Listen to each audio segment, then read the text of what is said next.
नमस्कार प्रिय विद्यार्थियों, मैं धर्मेंद्र चौधरी द हेकेटियस एकेडमी बहरोड के YouTube चैनल पर आपका पुनः फिर स्वागत करता हूं। तो देखो, पिछली क्लास में हम पढ़ रहे थे मुख्यतः प्रत्यय के बारे में और प्रत्यय के एक रूप के बारे में पढ़ रहे थे, कृदंत प्रत्यय।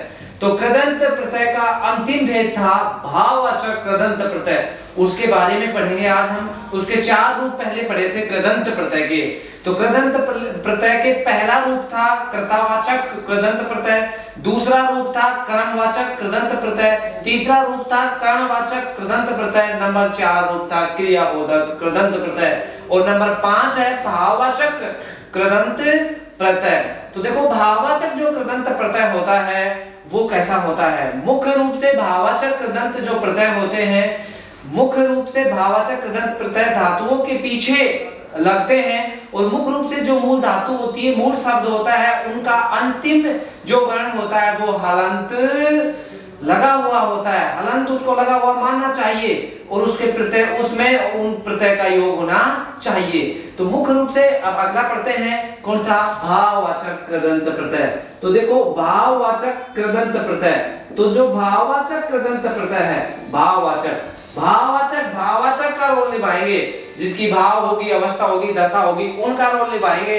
तो मुख्य रूप से हम शुरुआत करते हैं प्रत्यय की। तो मुख्य रूप से इसमें एक प्रत्यय होता है ए, और जैसे अब ए प्रत्यय में धातुएं होंगी, ये क्यों हम पढ़ रहे हैं कौन सा? कृदंत। तो जैसे मैं शब्द लिखूं पुकार, मेल, पुकार हुआ, मेल हुआ, उबाल हुआ, मांग हुआ, उबाल, मांग, चीख, उबाल, मांग, चीख, चाल। तो देखो अब इनमें क्या है। देखो, पुकार में मूल धातु क्या है, मेल में मूल धातु क्या है, उबाल में क्या है, मांग में क्या है, चीख में क्या है और चाल में क्या है। इनमें प्रत्यय कौन सा है? अ प्रत्यय। प्रत्यय क्यों है? देखो, अंत में इनके शब्द में क्या है? अ प्रत्यय। अगर आपको किसी भी शब्द में कोई प्रत्यय दिखाई नहीं दे रहा हो तो समझना उनमें कौन सा प्रत्यय होता है? अ प्रत्यय होता है। अब देखो पुकार में, अब पुकार में भी मूल शब्द भी क्या है? पुकार। मैंने बताया था कि उसके अंतिम जो वर्ण होता है वो हलंत सहित होता है। अब इसको हलंत सहित करेंगे पुकार में, अगर ए प्रत्यय जोड़ेंगे, र में ए जोड़ेंगे तो क्या बन जाएगा? र बन जाएगा।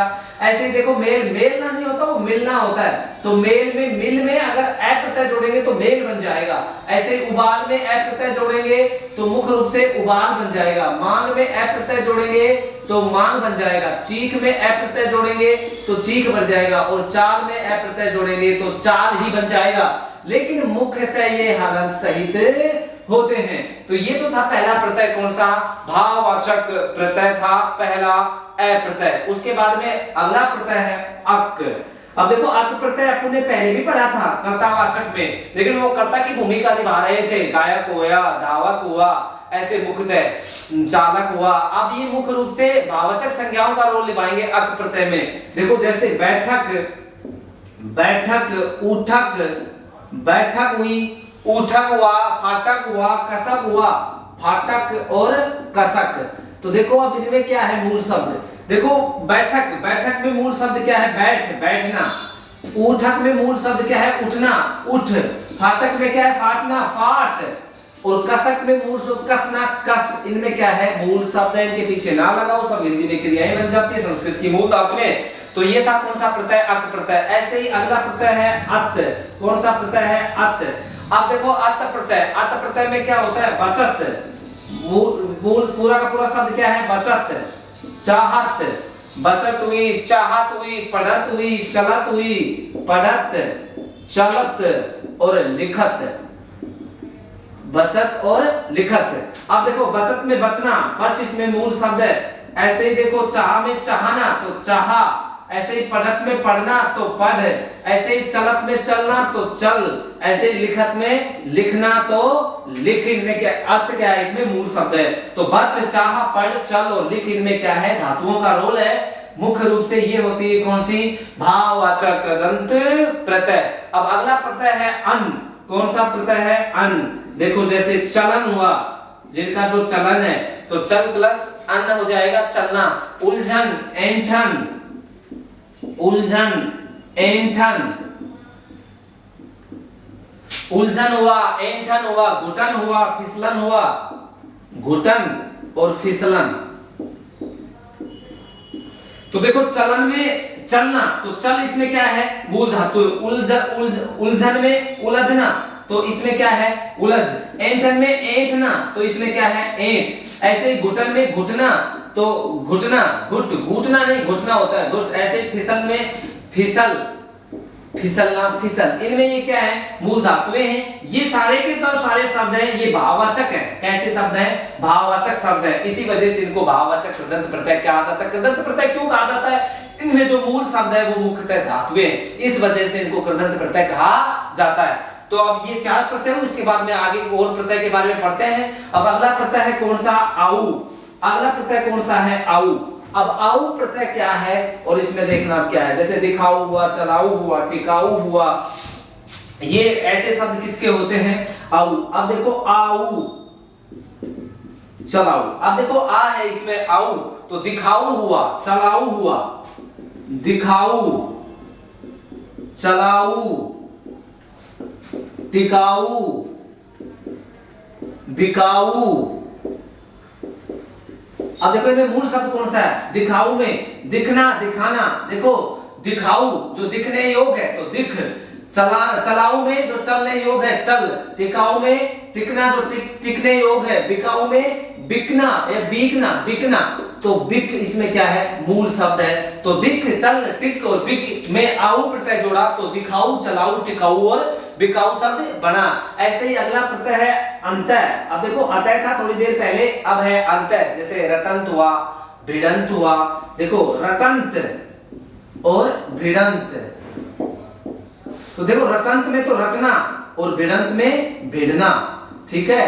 रटंत में तो रटना और भिड़ंत में भिड़ना होता है। ऐसे ही देखो अगला प्रत्यय है कौन सा, आई। कौन सा प्रत्यय है, आई। जैसे दिखाई, लिखाई, दिखाई, लिखाई, चढ़ाई, पढ़ाई।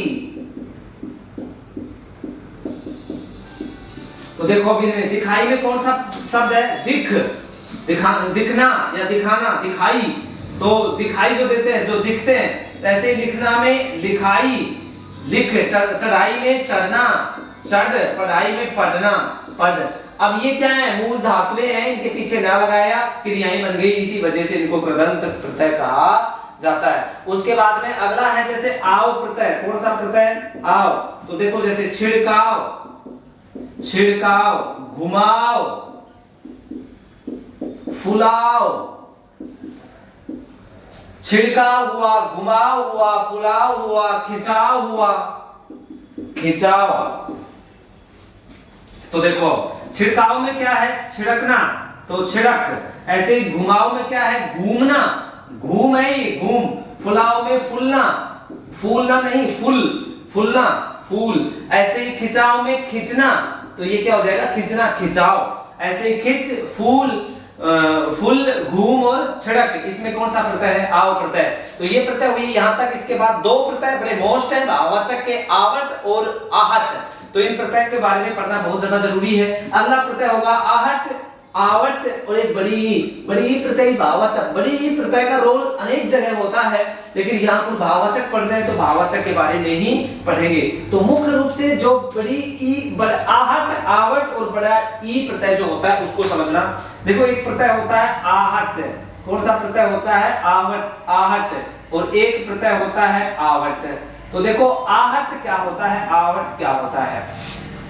आहट जिनके पीछे हैका, कैसे पहले हैका हो उसमें आहट होता है, और जिसमें टै के पहले वह हो उसमें आवट होता है। तो समझना, जैसे मैं शब्द लिखता हूं लिख,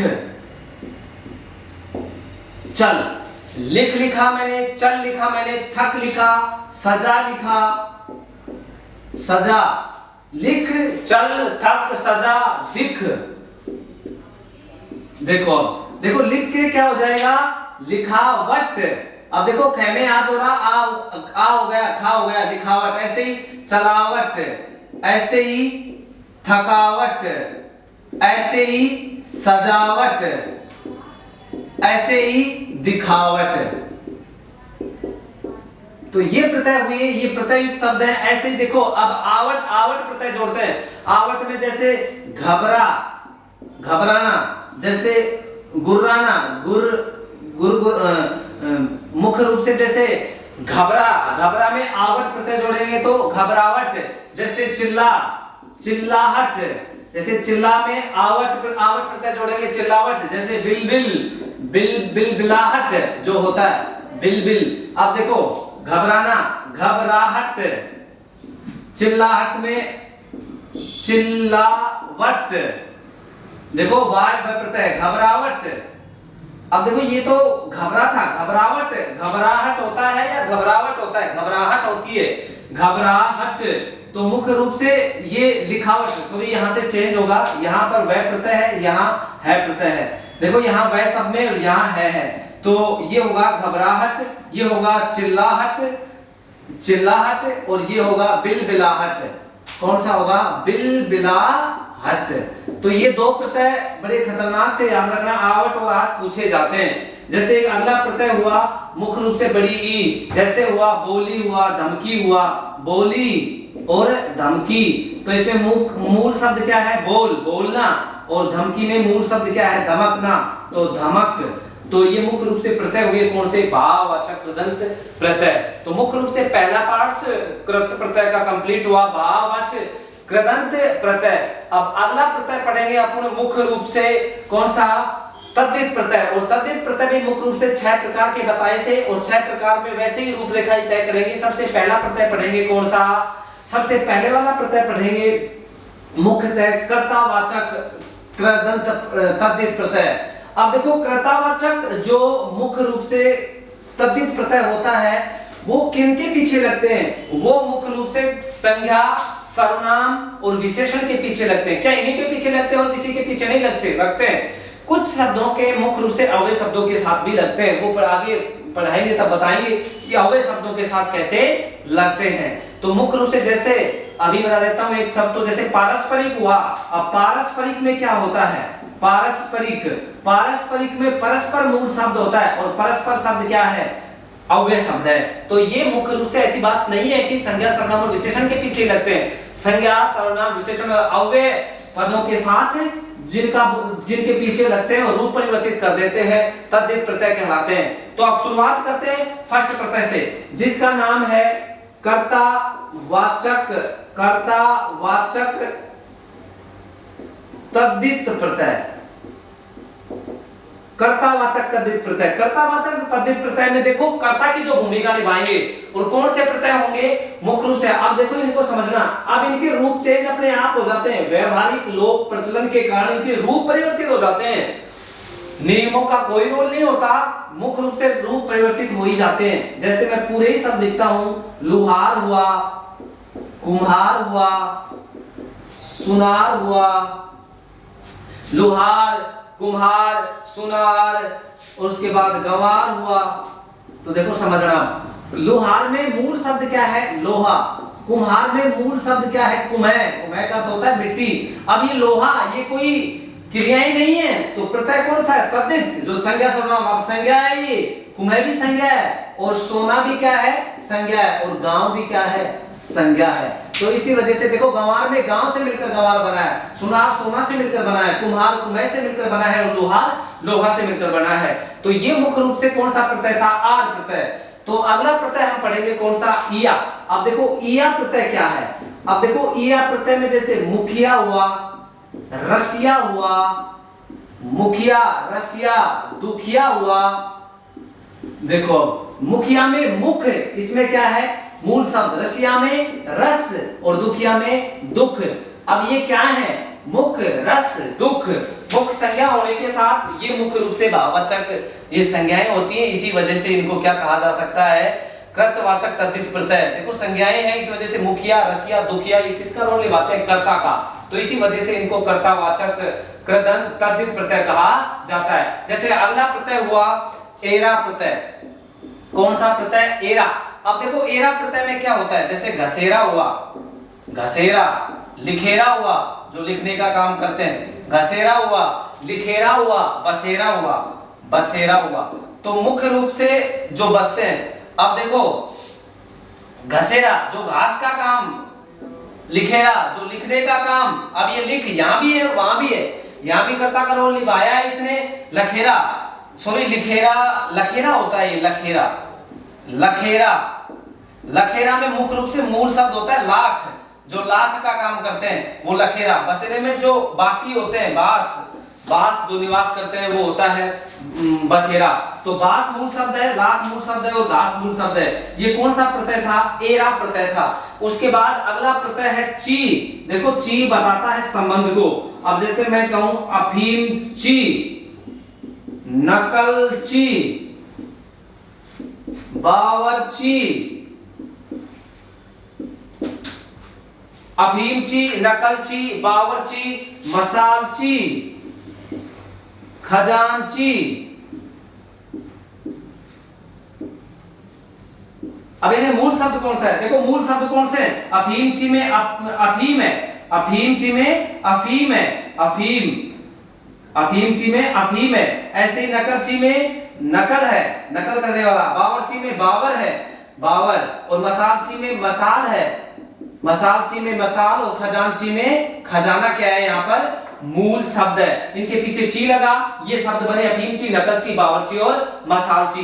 तो ये प्रत्यय था कौन सा? ची। अगला प्रत्यय है मुख्य रूप से कृतवाचक में ही दार प्रत्यय। देखो उसको भी समझना, दार प्रत्यय कैसे होते हैं। तो अगला प्रत्यय है कौन सा? दार। अब दार प्रत्यय क्या है? दार प्रत्यय मालदार, जैसे दार प्रत्यय है तो दार प्रत्यय में मालदार हुआ, हिस्सेदार हुआ। दार प्रत्यय में मालदार, हिस्सेदार। मालदार में माल क्या है? यहां मूल शब्द है। हिस्सेदार में हिस्सा, हिस्सा क्या है? मूल शब्द है।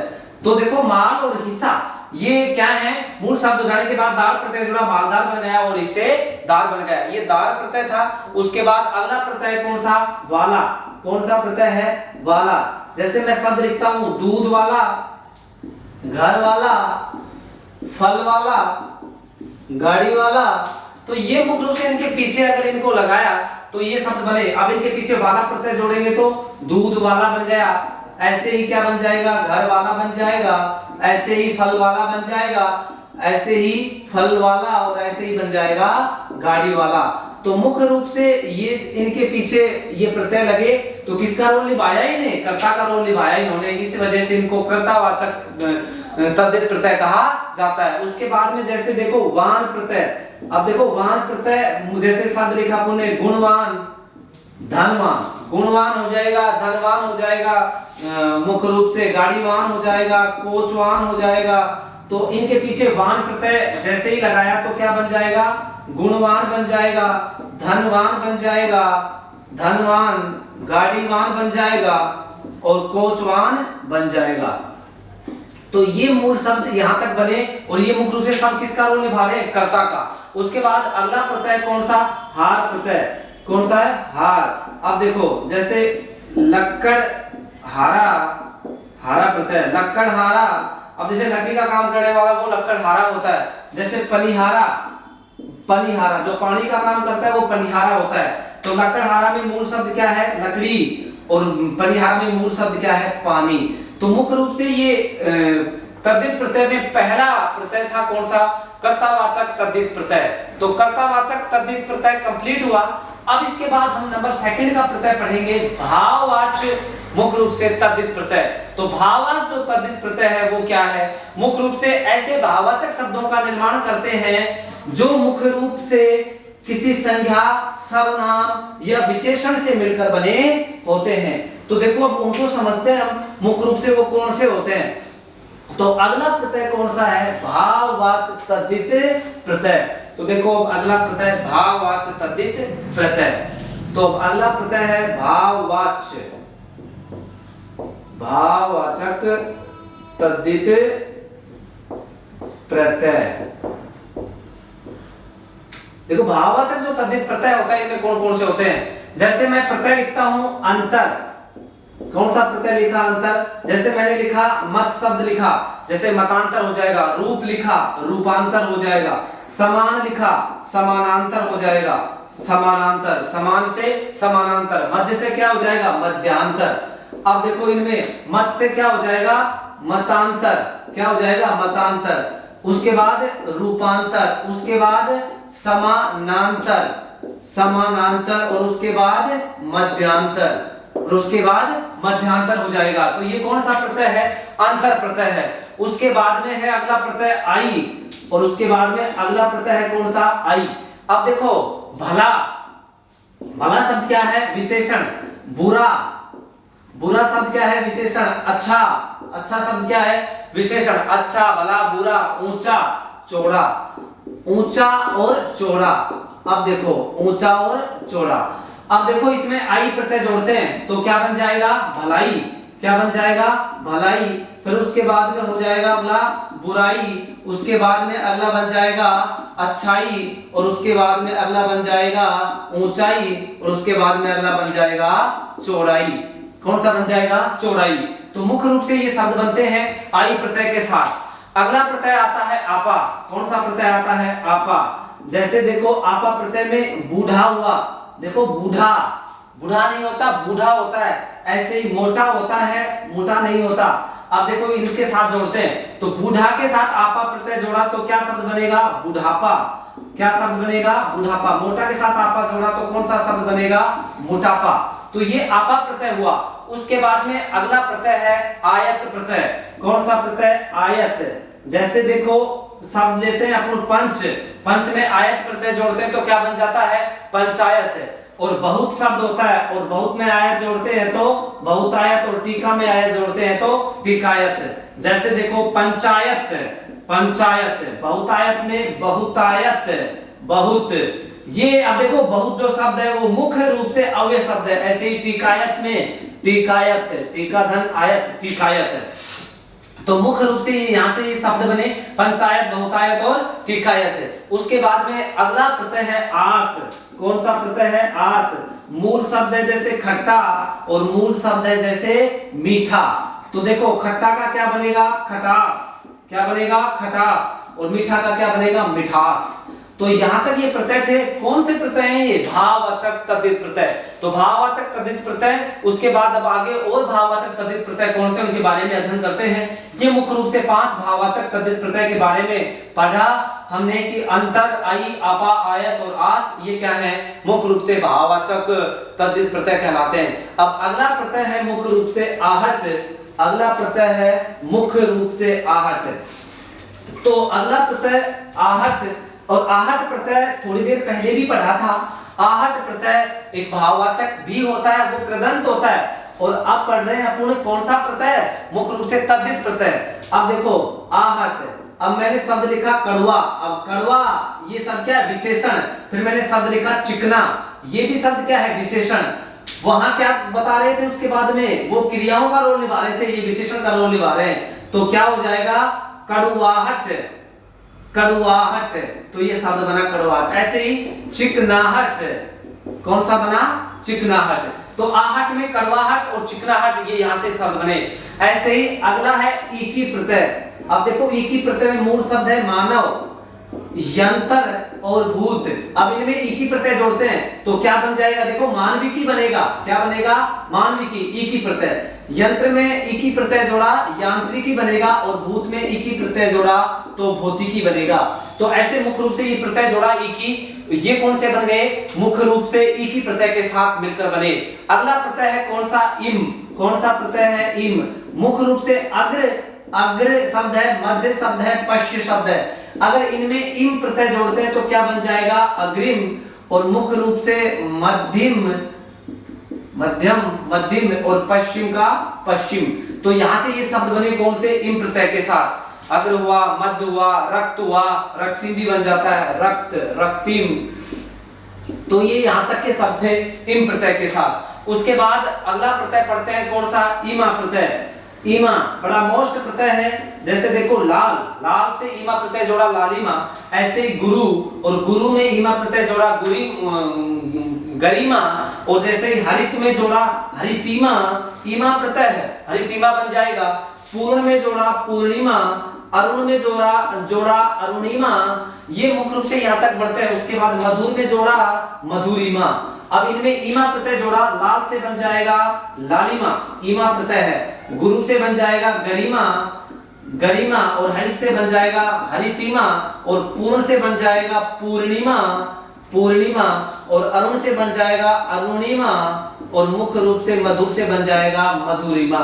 तो ये यहाँ तक के ईमा प्रत्यय जोड़ने के बाद शब्द बने, ईमा प्रत्यय के बाद। उसके बाद में अगला प्रत्यय है कौन सा, ई। अब देखो जैसे खुश, दुख, खुश में ई प्रत्यय जोड़ेंगे खुशी, दुख में ई प्रत्यय जोड़ेंगे खुशी। ऐसे ही मुख्य रूप से गर्म में जोड़ेंगे तो गर्मी, लाल में जोड़ेंगे तो लाली।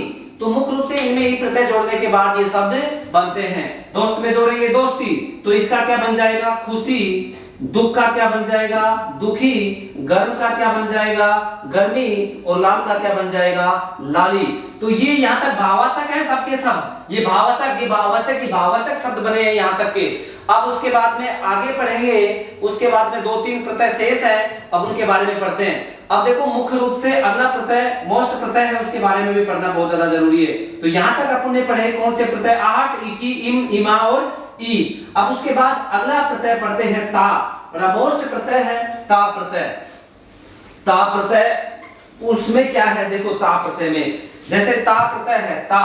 अब ता प्रत्यय में मूल शब्द लेते हैं मधुर, सुंदर, लघु, विवश, आवश्यक। देखो अब इधर मधुर में मधुरता, सुंदर में सुंदरता, लघु में लघुता, विवश में विवशता, और आवश्यक में आवश्यकता, आवश्यक में आवश्यकता। तो ये किन से, विशेषण से निर्मित शब्द बने हैं, सारे के सारे भाववाचक संज्ञाओं में चले गए। अब उसके बाद अगला प्रत्यय है कौन सा, त्वय प्रत्यय, बड़ा मोस्ट प्रत्यय है त्वय। जैसे गुरु, गुरु में गुरु के बाद नेता, गुरु, नेता, बंधु, पुरुष, गुरु, नेता, बंधु, पुरुष, और मुख्य रूप से एक और शब्द है व्यक्ति। अब इनमें त्वय प्रत्यय जोड़ा तो क्या बनता है, देखो गुरु में त्वय प्रत्यय जोड़ा तो गुरुत्व बनता है, और नेता में त्वय प्रत्यय जोड़ा तो नेतृत्व बनता है, और बंधु में त्वय प्रत्यय जोड़ा तो बंधुत्व बनता है, पुरुष में त्वय प्रत्यय जोड़ा तो पुरुषत्व बनता है, और व्यक्ति में त्वय प्रत्यय जोड़ा तो व्यक्तित्व बनता है। तो आज हम यहाँ तक ही पढ़ेंगे भाववाचक तद्धित प्रत्यय तक। मुख्य रूप से ये भाववाचक तद्धित प्रत्यय थे। यहाँ तक हमने पढ़ा, 2 प्रत्यय पढ़ चुके हैं मुख्य रूप से तद्धित में, एक तो कर्तावाचक और एक भाववाचक। शेष 4 प्रकार के प्रत्यय शेष अभी बाकी है, वो अगली क्लास में पढ़ेंगे। यहाँ तक के लिए पढ़ने के लिए, समझने के लिए आपको बहुत बहुत धन्यवाद। अब अगली क्लास में हम पढ़ेंगे अगले प्रत्यय के बारे में।